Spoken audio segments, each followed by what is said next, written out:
Good morning. Happy Tuesday. I hope everybody enjoyed their weekend. It's Marie here, and it's your time to sparkle and shine, where I talk to amazingly powerful, empathic, and intuitive women who basically have followed their hearts and their wisdom and their inner guidance to do the jobs that they want to do. And I have the fabulous Ber O Mahony coming on with me this morning. And I see she's here. So let's see if we can get her on. I work with amazingly powerful, intuitive women also. And I guide them through the life challenges that they go through to rediscover their sense of self and their sense of power when they're going through it. Really, really powerful and a lot of fun. And we got there! Yes! Yes. There's always such a sense of achievement, it's like, yes, we connected. And it was so easy. I know, and I was like, wow, this is my first. I'm a big Facebook person, and I'm wanting to move over to Instagram. But, when you're so familiar with one thing, and then you have to push yourself through. And I was like, oh, let me do the right thing now this morning. But yeah, this is brilliant. Thank you, Marie. Oh, not at all. It's my pleasure. And because I use Facebook a lot, but for the last while, I like the energy of Instagram. I think I just like the fact that it's lighter, it's more interactive, it just seems more fun. Yeah. So it does. Yeah. Definitely. So, Ber,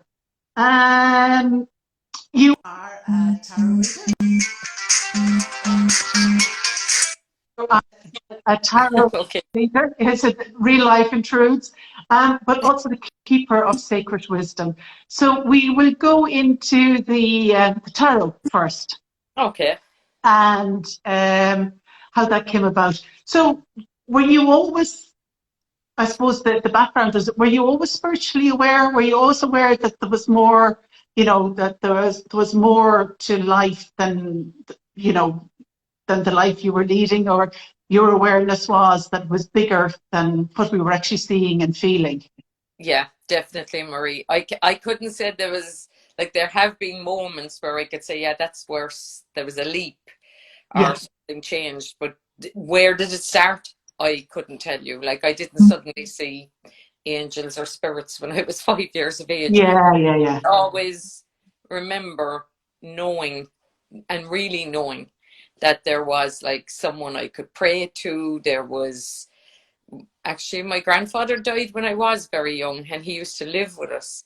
And I can remember running in, maybe I was 5.5, 6, telling my mother that I'd seen him on the road and that he was coming up. You couldn't see him. I just remember that there now. But other than that, there was no big woo. But when my grandmother died, even though I never saw her, I used to just pray to her, or Nan we called her. I would just talk to her all the time before I go to sleep and that. And I had made my communion, so I was 7 or 8. And all those things were important to me. I mean, I was schooled in a convent school, which was fine. I didn't have any issues with it. And then on May Sunday, we'd go out around the gardens, were beautiful, and we'd do the processions and the singing. And I always kind of felt a real sense of, so it was ritual. As a child, I didn't understand it was the ritual was connecting me to, the May, with the feminine, and the church, even though it is extremely masculine, setting aside a day to honor the mother, the feminine mother. So so I would have always had that draw to that, and I'd be and then I suppose as I got older, then it was more when the boys came into the thing. Suddenly I was like, hey, I need to figure out how to attract these guys to me, and you're just opening up to sexuality and meeting a different sex and not looking at them as your brother, and then I kind of hit the astrology and the tarot then around the age of 13, 14, and that set it off then, and it just it didn't stop since. Now maybe the attraction to the boys isn't as important now, but it's still there. I'm only human. But it's funny because it's not every 13-year-old that would have, been drawn. Well, I'm going to figure out, if I'm compatible with this person. So it's not every 13-year-old that would have actually said, I'm going to study astrology now or tarot, and going to see, if we're going to be compatible. So there was obviously something. There was the draw within you, even at that Yeah, age. I couldn't figure out. Sorry, Sorry. one. I couldn't, I suppose in my mind, this was a big attraction. Like boys were suddenly on the scene, and I couldn't figure out any other way of how do you get someone to notice you. And I couldn't even tell you where the whole thing about astrology entered into my head. But I can remember trying to get money off my mother, my poor mother, to buy a book in Eason's, because obviously there was no internet back then, to buy a book in Eason's in Cork City about astrology, and then trying to, we'd be all these, trying to find out when his birthday is, and then trying to figure out what stars, because he wouldn't know, but if we could get Of course not. Yeah. There was a few of us, but I think I was the one that the others haven't followed the path. Followed, yeah. But but it was that whole puberty thing, I suppose. But I'm happy that's where it came from. And yeah.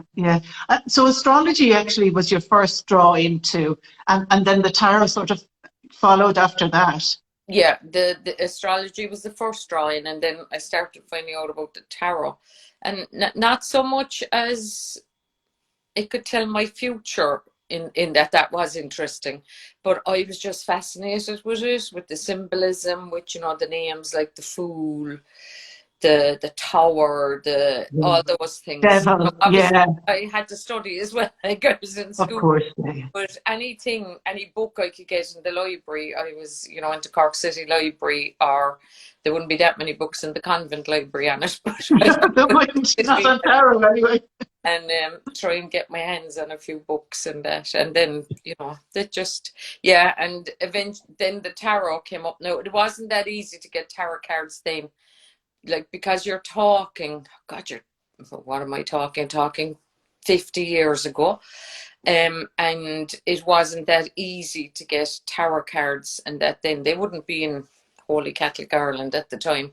But I did manage to get my hands on a set of them, and I was blown away by them, and that was, and my parents were open. No, they were religious in their own way, but they weren't fanatical religious, and they weren't afraid of the church, I could say. And my dad was very open, which in any Irish household, if the dad was open, it was a bit easier, I think, and I can, there was a lady in Cork, Gypsy Rose Lee was her name. Now she used to do, I was older, I'd earn money to go to her, but there was that kind of a thing. You'd hear people talking about her. She'd knock on the door and she'd be selling charms. So so the tarot cards came into play, and then there was all the fear about, are they good, are they bad, and you wouldn't, I suppose it's like it was in me not to be telling too many people about them. We'd meet, me and my friends, we'd go to someone's house, maybe if their parents were out for the evening, and I'd have the cards, and we'd do what we wanted to do. So that kind of stuff. So when did it start to expand then, Ber, when you started to, because it's a big leap, and it's not one that everybody makes, from going from reading for your friends then to actually, reading for people you don't know, because there's more of a challenge in that, definitely. And at that stage, did you feel you were in tune, or were you referring to the book? You'd be referring to the book. A bit of both, but I have, thank goodness, I was blessed with a very good memory. So if I read something once or twice, or hear it a couple of times, I will remember it. I love history as well, and I think that's a blessing, because I can remember. And so I have it would have been a bit of both for a while, Marie. And then I think I was in my early 30s, because I was still married in the grand scheme of things. And I had been like that now, just with friends and that. And then this astrologer was living in Cork, and she was involved in the only holistic shop that was in the city at the time. And she was doing an astrology course, Terry Blanche, she's a Dublin woman. And I did the astrology course with her. But again, as I say, no internet. That was 30 odd years ago. No internet. Yeah. It was very difficult. And I have a large family. I have 6 children, and they were very young at the time. So trying to do birth charts and the whole lot, and then pay for a course. Not saying Terry was outrageous, but it still all had to come in. Yeah. So I had to quit the course, because astrology is a science. Like, you could be years, and especially without an internet. and she said, do you ever work with tarot? And I said, yeah, I have a tarot deck, and I just kind of use it for my friends. And she suggested that I do, I think it was a 10-week course she was doing on tarot, because she then introduced me to the linking of the tarot to the astrology. Yeah. I think that was the opening of that. Everything is linked. Okay. It's all, there's a science behind it all, but you can't really, well, you can, but it's much more interesting if you allow your intuitive self to come in behind the science and work with these things, So any type of oracle reading at all really is the thing. So, and then there was all the interesting old stuff, which would have included magic, and I don't mean magic, no pulling rabbits out of hat, but like this, turning base material into gold, and how do we improve ourselves. And then at some stage, Rory Geller was his name, was on the Late Late Show, and he was bending spoons. And yes, Rory Geller.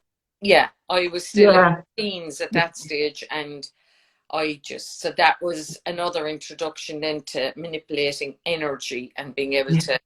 So it was this, I don't know, it was like as if I just came in to find these little things and link them together.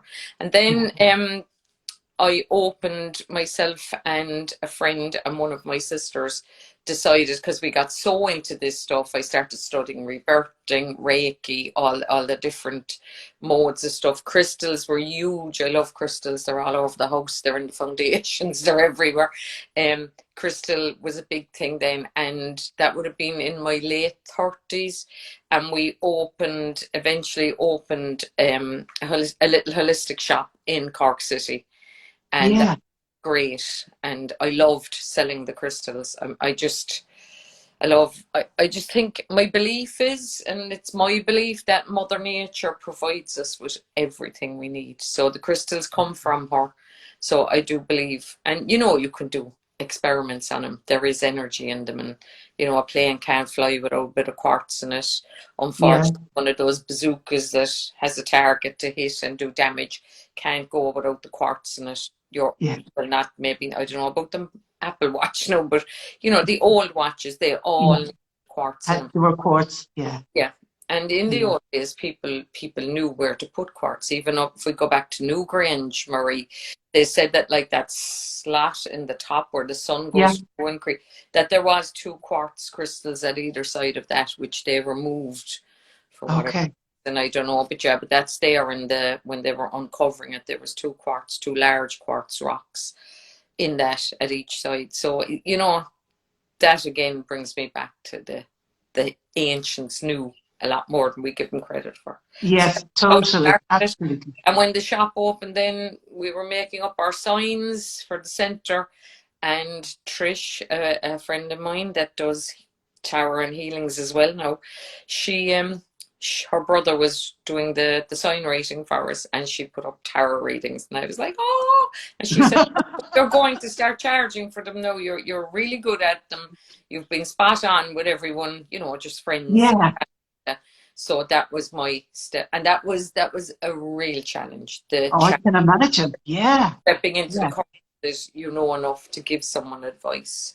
Yeah, and I love the story, because we were talking about it earlier on when you started up your shop, and Dory Virtue would have been coming into the fore. So her type of cards would have been the precursor to, like, there's many different types now, and all gorgeous, but at that stage there was only her.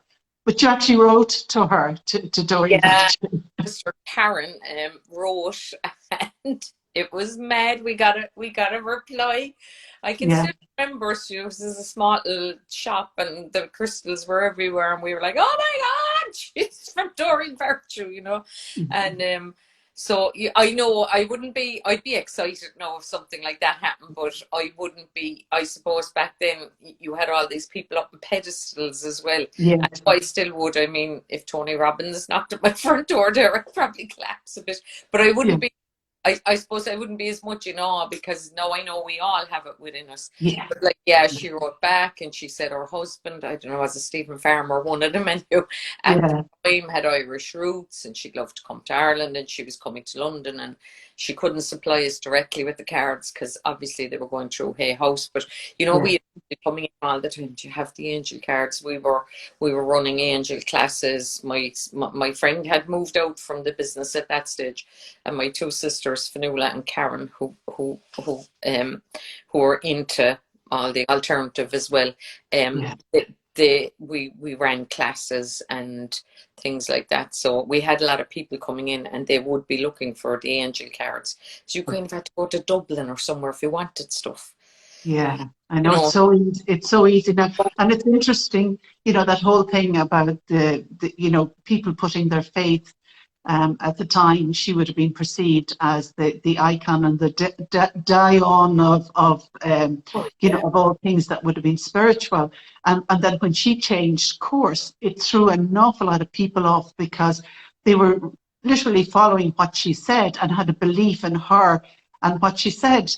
And it has to come back to you, and yes, what feels right for you, regardless of what the other person is saying. And that's the important, and particularly as women, the importance of tuning into yourself and knowing that, that's her path and that's the way she's decided to go. And really, it's nothing to do with us.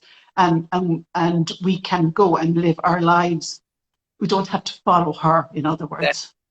but I think we all do it. We're all guilty of it, of saying, "Oh, this person knows more than me," or Yes.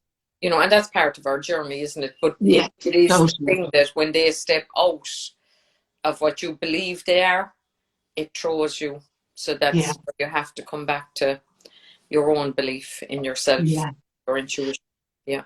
So can I ask you, the guiding hands, where did the name come from, and why did you pick it? Well, in again in the city there was these two. Well, one lady was English and a man was Spanish. They were brought in from England, and they were teaching the Mayan calendar.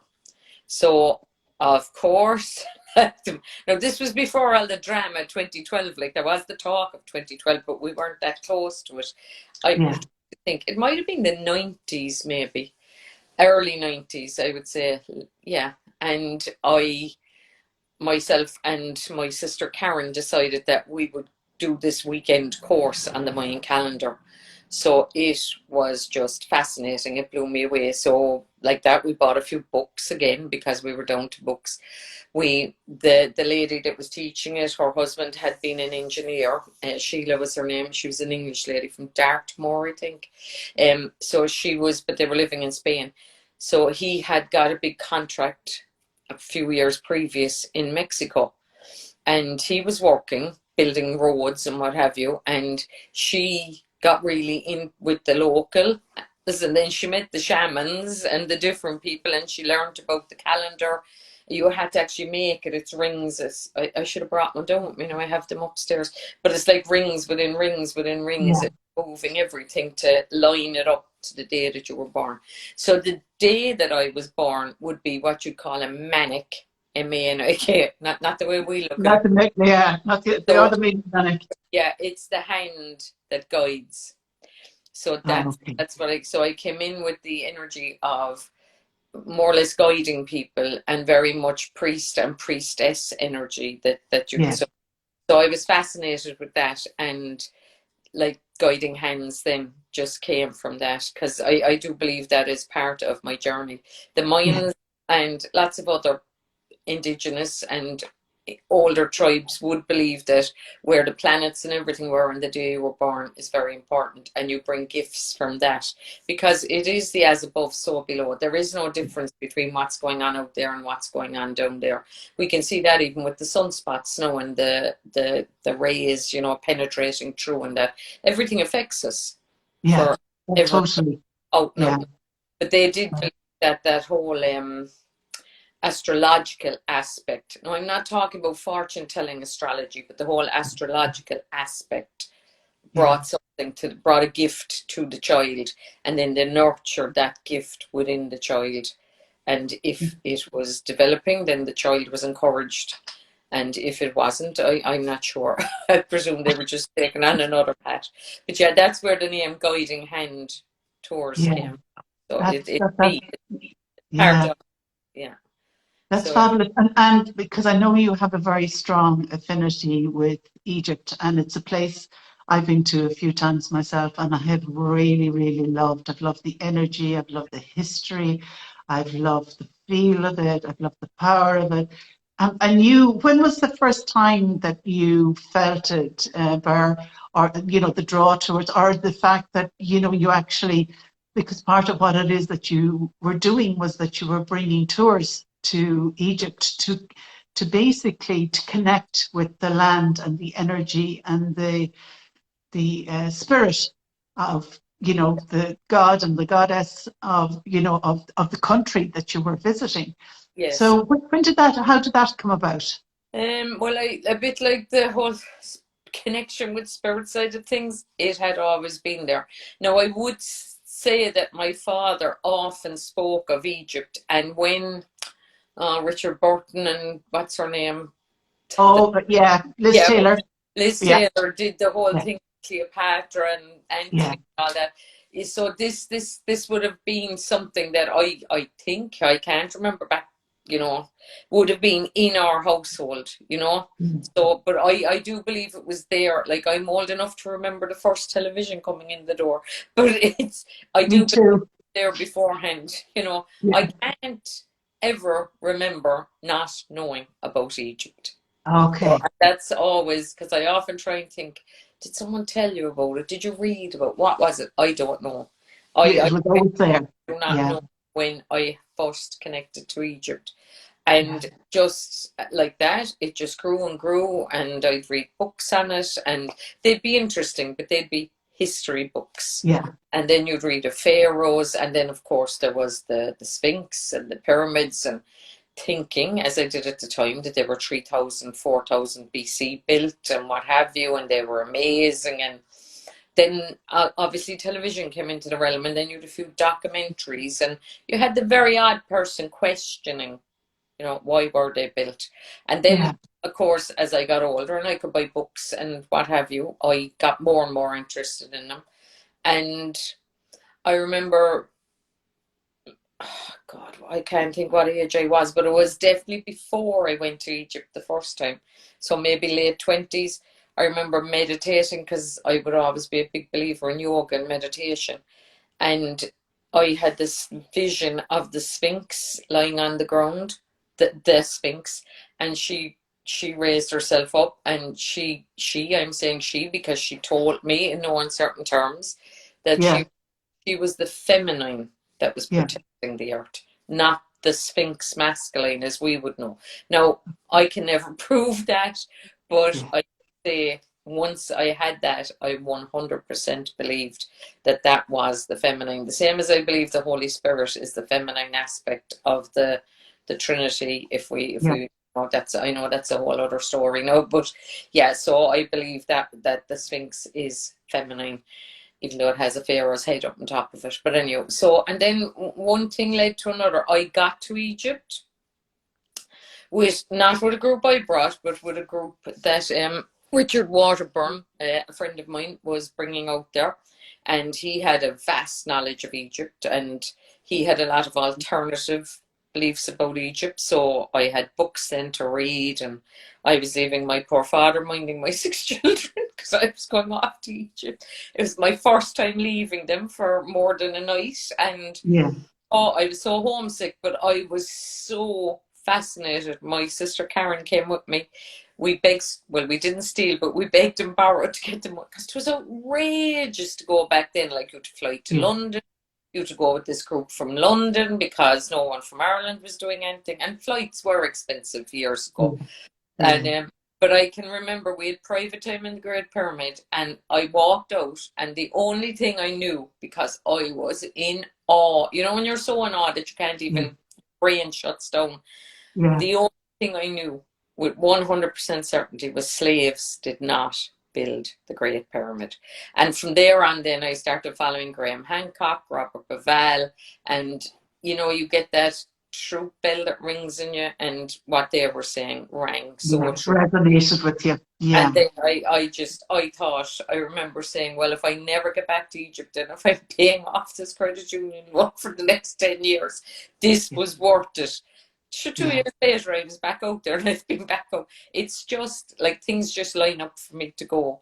And I was helping Richard for a while with his tours, and then I decided, why not do my own tours? And that was... And is there a specific part of Egypt that draws you, Ber? Well, the place I love the most, well, 2 places. I suppose the place I love the most, if you said to me I can drop you down to Egypt now for 24 hours, Ber, and you can only get to one place, it would be the Temple of Dendara. Okay. Dendara, and that's a real goddess. It's totally feminine. It's totally dedicated to the feminine. I suppose I must have gone to Egypt about 14 times before I stopped crying when I got there. Like, here's the leader of the group, like, and she'd walk in the gates of Dendara without the floodgates opening. But it was always to go home. Not home here to Ireland, but to go home. When I got there, my big thing was, take me home, take me home, take me home. And it used to upset me then, because I couldn't go through. And they have these things in Egypt, they're called false doors. So they're like, you've probably seen them, they're like a big door, another one, another one, another one. And they're symbolically carved into the walls. But there's a place in Dendara called the Birthing House. And it is just full of Isis, carvings of Isis feeding her son. Horus, the divine child, who would be very much like the Christ energy to us as Christians. And she conceived him. She literally conceived him herself. So very much on the Virgin Mary and exactly. The Christian, version of that story. Huge birthing house. It's just a huge room. It's just full of her feeding this child, minding this child, offering the child the breath of life. And it's all this, and I love that. I mean, I love the temple, but I love this place. And this is where the Pharaoh would have rebirthed himself into the spirit. But what I find fascinating is it's so feminine. And that's where he went to connect to the spirit. So there's a huge false door at the back of that. And I suppose I might have been there about 12, maybe the 12th time I went to Egypt. And again, I had asked someone, would they just take the group away and give me a few minutes there on my own? And I leant up against that false door. I stepped over the barriers and I went in, and I leant against it, which I would be telling people not to do. And it was a real, almost like a bit of, let me pass through. And I remember thinking, no, my children, they were grown at this stage, will be okay. I can leave them if this is... I can go. And I didn't go through, obviously, because I'm still here. But I did get the message loud and clear. No, you're not meant to come through. You're meant to be going the other way. You're meant to be bringing what's here out there in you. So that's it, home and connection. And from there on, then I was very clear as to why I was bringing groups to Egypt. And it was. And some people get it, some people don't. But I couldn't go. I remember once we only went for a week, and I actually hired myself and one of the men that was with us, God bless him, he's passed since, we hired a taxi, and I left the others go shopping. They were going, you get really nice leather goods and that in Egypt. They were going off to the leather shops and things. Off to the souk, Yeah, exactly. And myself and Jerry were going to Dendara, and it was hot in the back of that taxi. Not taxis like we have now, as you know, but like we call them bangers here. Like, but got to Dendara because I couldn't go. I actually I couldn't. And the Sphinx then will be my second private. Oh, The pause of the Sphinx, getting that Sphinx all to yourself, because you, as you know, you can't just go down there and be at the Sphinx. So you no. pay a couple of thousand, and usually if you have a group, that's easier to get that money together, and you get your sunrise at the Sphinx, and it's you see, I can't put it into words. Egypt is an Yeah. experience, It's a feeling. the same Yeah. as Ireland. On Yeah. circle, it's you experience it. You can't describe it. It's Yeah. energy rising or pulling you in or pulling up to you, or depending on what's going on at the day. Yeah, and it's very much something that I've been aware of over the last number of years, and particularly since, well, I've known for a long while, but particularly since I've moved out of Dublin, it's the feel when being in the country and connecting with the land is the rise of the magic again, and the rise of the what you would talk about, the wisdom and the connection and the community, and for you then in Ireland, did you get the same sense of like going to the sacred sites? Because that's also part of what you, and obviously it's a bit easier to move around Ireland and go visiting sacred sites than it is to be flying to Egypt. So obviously the energies that you were connecting to was bringing the ancient wisdom that was making you aware of it.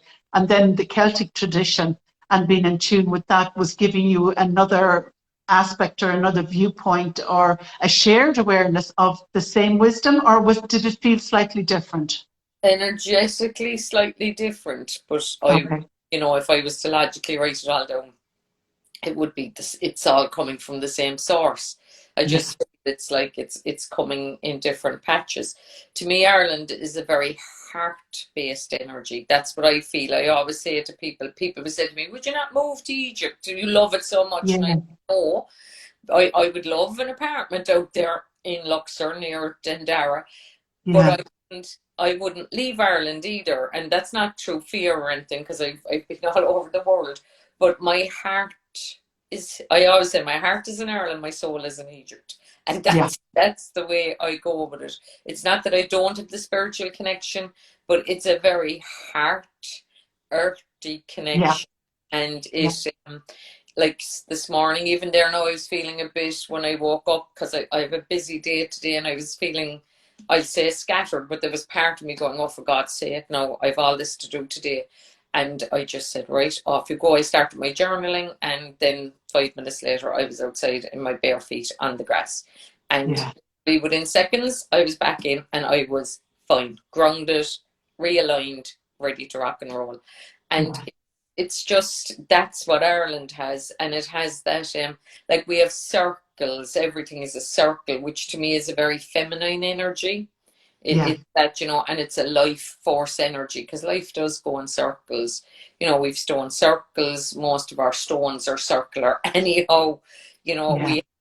We have different sites. We have, like, if you go into the ancient burial rites, they were amazing. I mean, what we built down through the years to hold, not necessarily to hold the dead, but to take the cremated remains of the dead on certain days and honor them, you know, Okay. have them there, and it being a big celebration. And it was a celebration, because like you can see in Drumbeg Stone Circle, which is probably the nearest large stone circle to me here, it's in West Cork, and there is cooking pits.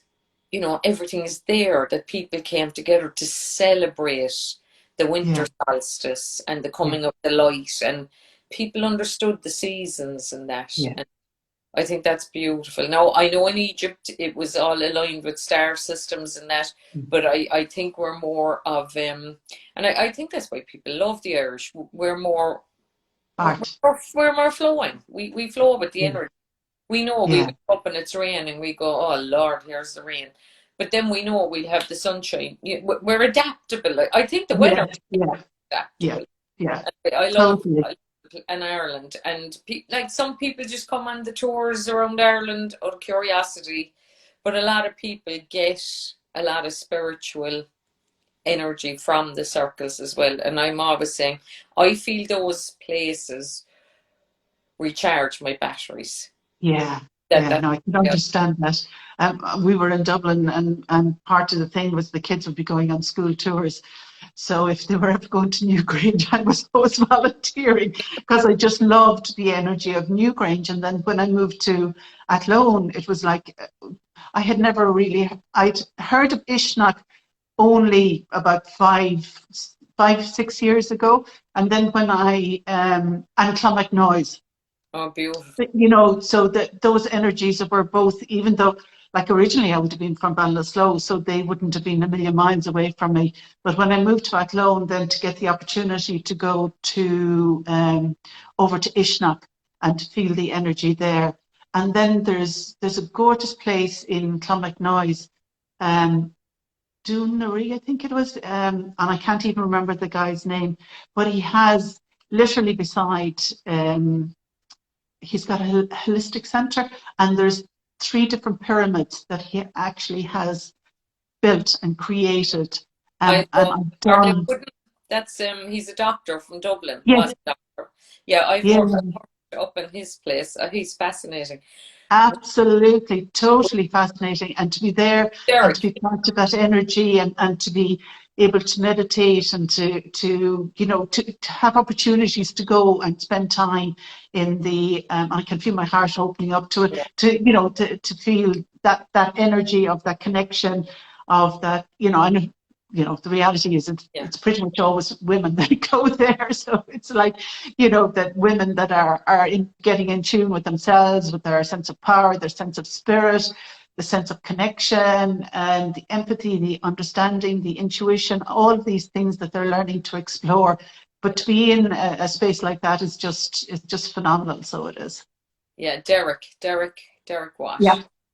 Yeah, He'll come back to us later. So and then because you were interested in the also in the Mayan, but you went to Peru then. So yeah, it's like all the different spots in the world, yeah. that would be considered really, Oh, really powerful. yeah, yeah, yeah. I did. I've been to Mexico 3 times, and I have worked with shamans in Mexico and done a lot of the sites in Mexico, and they're just fascinating. The whole pyramid structure out there, and they're uncovering them constantly. And then I took a group to Peru in to well, the specific group that went was very powerful because we did work with a shaman in the jungle, and we drank the ayahuasca, Okay. and it was extremely powerful. And then, obviously we did the Inca Trail, which was extremely difficult. Yeah. And we got to Machu Picchu, which was just, but I've always had a thing with the journey is the reward. I'd be like, for God's sake, how, the journey can be painful. But I'd Yeah. have to say, when I eventually got to Machu Picchu, after nearly collapsing a couple of times trying to climb up there, because you want to be pretty fit, and I thought I was pretty fit. Now I got there, and that to me was the journey, was the reward. It was the Okay. first time I thought I actually have done the journey to Machu Picchu. It Yeah. was, I could talk about that forever, but yeah. But Machu Picchu is, I mean, how no one discovered that. I think it was the 50s, was it? It was discovered in. Yeah. I Yeah. mean, is literally a hidden gem, and it's not covered by jungle or anything. It's just a hidden gem. It's powerful, very, very Yeah. powerful. And did you find the energy powerful when you were there? I did, but I found it very what would be, I can feel it now coming back to me, because when I tune into where I was, I found it light-headed, if that Yeah. makes, like, we Yeah. were in clouds. Okay, now I know Yeah. physically, you were in the clouds, not as bad as Cusco, where you'd have the altitude sickness and that, which was something I was surprised with, because I thought Machu Picchu was the highest point in Peru, but it isn't. But it was very similar energy to Egypt, but not the same. But it was very, when they talk about the cloud people, Yeah. but they have a belief that the people, well, you actually could understand, the same as we talk about fairies here in Ireland. Yeah. You can understand why they would believe, but very powerful. And there was certain parts of it then which was really annoying, which you couldn't go to. Like there's a very powerful altar on Machu Picchu, and there was guards literally, because we thought we'd be able to touch the stone, but no, you weren't allowed. And you see, these things annoy me then. That's the annoyance in me then. You see, Yeah. what's there that's so powerful that the government cannot allow people to access. Okay. But no, we had a lovely time, and we had a beautiful guide. Julian was his name. He was young, handsome looking, with the long dark hair tied back in the ponytail and all. But Yeah. he was very spiritual. He actually came from a community that doesn't use money. Okay. Look, I know he was a guide, so obviously we were paying him, but his parents lived in the community. He left to go to college and that. But when he goes back, like when we paid him, he was explaining to us that he will buy seed now, and he'll buy some Yeah. kind of food, or a cow or a calf or whatever, and that's will be his contribution from being out working. But he loves being out Yeah. working. That's so, and he was very tuned in. But it's very much like the condor energy, the big birds flying. Yeah. Yeah, it is that Huge. kind of, yeah, Yeah. that's it.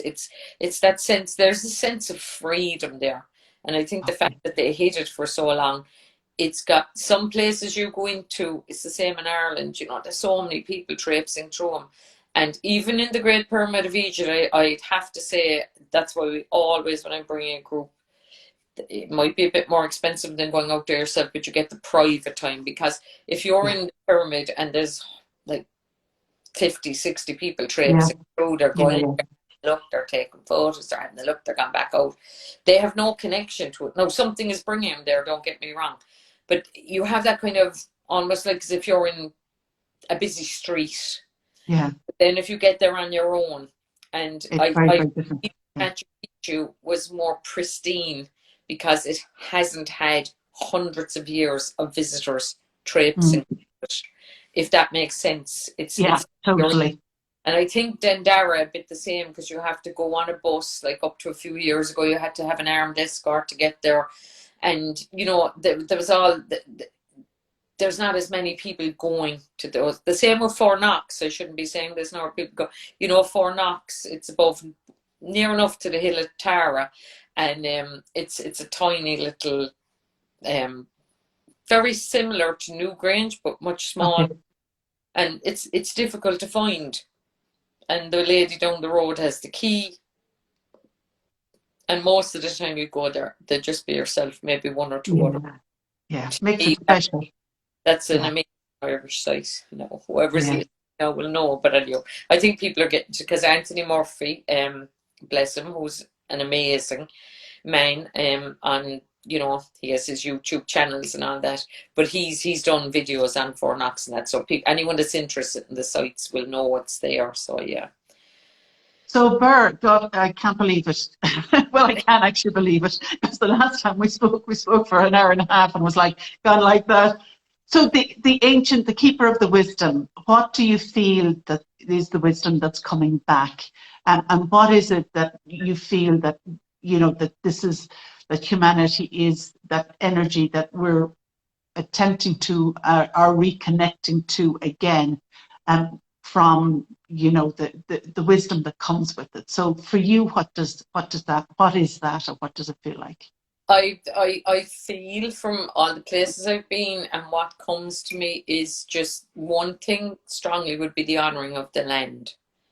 So Okay. honouring of the land, no matter whether you're in the desert or in the lush, green, beautiful Ireland, it's honouring the land. And all this throwing pesticides and all this onto it, I feel that's not wise. And I feel the ancients, they had their ways of cultivating, they had their Yeah. rotation, and the Irish were great for it, and they built their ditches and their things so as they could move from field to field. It's that being in touch with what's going on with nature, and not just the land, but what's going on with the weather. And Yeah. if you stay in touch with that, you don't wreck it the way we wreck it. Yeah. So, and then I also feel that balance of the masculine and feminine. So the Yeah. honouring of both. I do know, and we could be here for 3 weeks talking about how the feminine has been suppressed, Yeah. and that fact. So that regardless of why, that's a fact. But I do Yes. think that the ancients knew, like when I talk about that birthing house in Dendara, that Temple of Dendara. Now we could go to other temples; they're more masculine, but the feminine ones were built as well. Yeah. To honor the feminine and to Yeah. honor the goddess and to honor that. And I like that now in Ireland.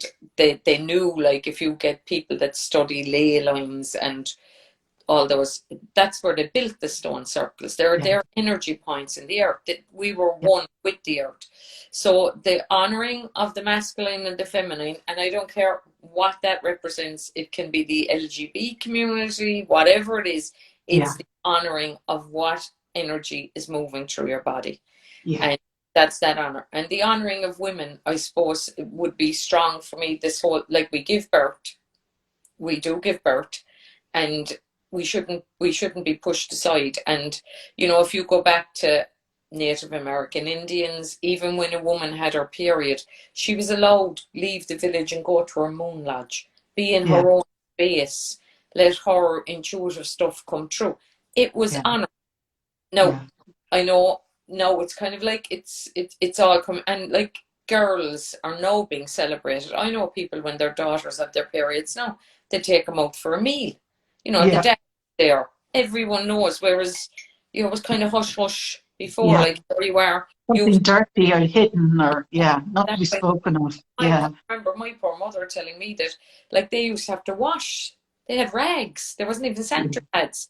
Yeah. Yeah. They had rags, and you'd have to wash them then when you Yeah. and out and put them away, like torn up sheets and things. Anyway, I'm going way off track. So that honoring, and I do believe that the more you look at, like, the breath work is so so important, and not just going back to Egypt, but most of the glyphs that you'll see, it's the feminine coming along, and she's holding the ankh, which is the breath of life, and she's allowing the pharaoh or whoever to inhale it, Yeah. and it's that inhalation of the breath of life. And I think they knew. I mean, you have the Dendara light bulbs, you have the, oh, I can't think, it's out in Iraq or Iran somewhere. It's an actual battery, that they had. I mean, there's stuff found, even the building of the buildings that they built. How did they move the blocks? How did they get them? Some of them Yeah. aren't squared, they're actually curved, and you're like, it'd be much easier to square it and shove it in a corner. Why would you be bringing it 3 inches around? But everything was to do with the flow of energy and Mm. following the stars. Not to Yeah. know what's going to happen with Scorpio or Gemini tomorrow, but what the energy that's in and around. And that's just, to me, that is all the wisdom and the Yeah. science, finding places to go. Like the temples were sacred places, even those, the going on the, in Ireland we'll say, being in Newgrange on the winter solstice, the summer, honoring that times are changing, things are Yeah. moving. That to me is all the ancient wisdom. Yeah, and something came to me there while you were talking, Ber, as well, is that even bringing it into your own home so that you can honor the energy in your home, and it's not something that we do. I'm lucky enough to live in the country in a house that basically was destined. Yeah, Basically was destined. I was destined to be in, and we were destined to be together, in a land, where, beside a body of water, and all these things were really, really important. But it doesn't matter whether you're in Dublin or Donegal or Cork, but to bring the honour, to bring it into your house, to yeah, make your house, your source of energy, of empowerment and things like that, to bring that energy into your house. Because, we tend to come in and, it's not energetically, it's not recognized, but even yeah. just to energetically recognize the space that you're in. Um, Absolutely fascinating. So for people when they work with you, you do the tarot, obviously, I do the tarot. um, I teach. and that, yeah, and you say that while while you do like relationships and what's happening next for you, it's business. it's you immediately come in, know what it is that the person needs to do for them and their business to enhance it, to move it on, to expand it, to grow it, and that primarily is at the moment is where it is. So how do you use your ancient wisdom part then, Ber? Well, you see, because the tarot is just full of ancient wisdom, it's hard to kind of do it, but the tarot is so symbolic, and all those symbols do pull in that ancient wisdom. So I get like you. I get something will come into my head. Look, it could be Julius Caesar or someone, and I'll say, you need to be stronger. You need to get Okay. a team together instead of gathering your army together. Like, you need to gather your team together, and whatever. The ancient wisdom would come in more of my meditation classes, and that, Okay. like, we're not working now for the month of August because we're taking a break, but I have a monthly group. It's been on Okay. Zoom now for a couple of months, called Daughters of the Emerald Moon, and we work with the moon cycles, because That's fabulous. that's another story, but I do believe the moon affects the actual feminine very strongly. Totally. You Yeah. know, we plant, even I have loads of, because I started working in my garden there at the start of COVID, and like you, I'm lucky to live in the country, but all my seeds were planted on the new moon in February in Yeah. the room now. I'm after clearing out an old shed out there now that's going to be a potting shed for next year, but like, they were all planted on the new moon in February, which is Yeah. ancient. You plant your own seeds. Your Yeah. intention should go out on the new moon. You can put your intention out any day, but if you take time to tune in the energy of the dark moon, it's like putting the seed into the darkness and then allowing the light. And the To moon come. Yeah. pulls, that it And, pulls energy. So yeah. that's the way I'd work with the ancient wisdom, and obviously bringing people, which hasn't started now, and I don't know, and hopefully I'll be able to start it in September, bringing people to the sites and allowing them to tune in and giving them a bit of the history of the sites.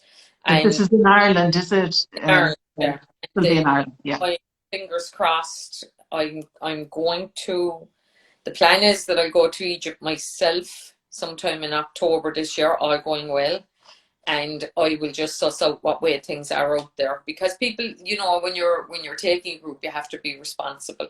Yeah. And I don't want people going out there and saying, oh, I didn't realize this wasn't in place or that wasn't in place, because obviously they won't have had tours for a couple of years Yeah. now with COVID. Yeah. Yeah. And they were really only building themselves back up from their revolution, 10 Yes. years I ago. remember. Yeah.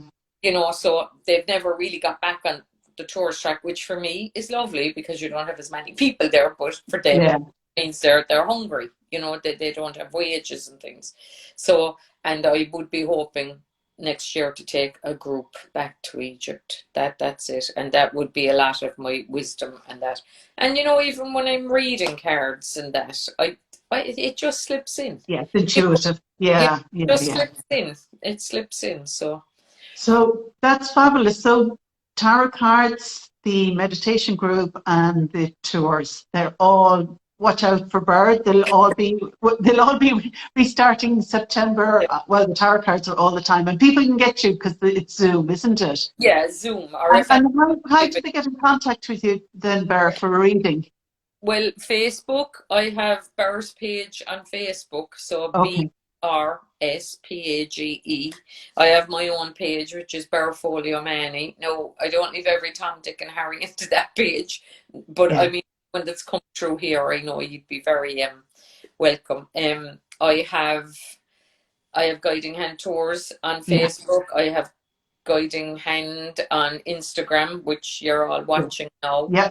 So messages through any of them will contact me. And normally once I've had one session with a person or they've booked, I just give them my phone number. So, that's, or you can email me if anyone is into email me at BERALERTS,